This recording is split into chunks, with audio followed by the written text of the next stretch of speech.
If you're confused about the debt ceiling, trust me, you're not alone. So let's break this down. The debt ceiling, or the debt limit, is the maximum amount of money the federal government can borrow to finance obligations that lawmakers and presidents have already approved.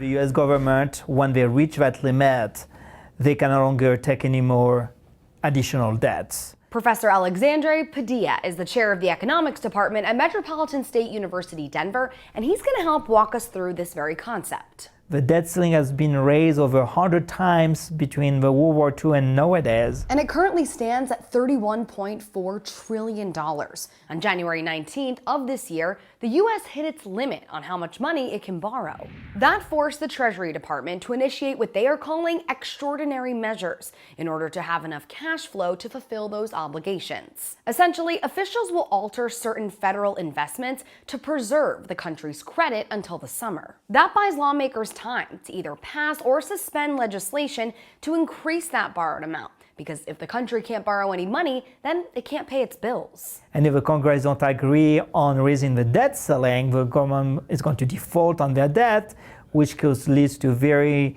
tragic and dramatic consequences from an economic viewpoint. It's something that has never happened before, but this is where the effects trickle down to people, to you. Delayed payments or defaults could lead to affecting Social Security payments, veterans benefits, and federal employees' salaries.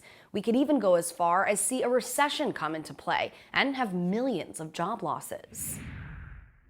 On the U.S. level, we need to keep borrowing in order to fund expenditures, and a default would make that stop immediately. Internationally, the U.S. dollar is where other countries keep their currency for international trade, so the world's financial system would be damaged. As Congress goes back and forth, Treasury Secretary Janet L. Yellen has wrote to House Speaker Kevin McCarthy saying, quote, "I respectfully urge Congress to act promptly to protect the full faith and credit of the United States." I'm national correspondent Jesse Cohen, Scripps News.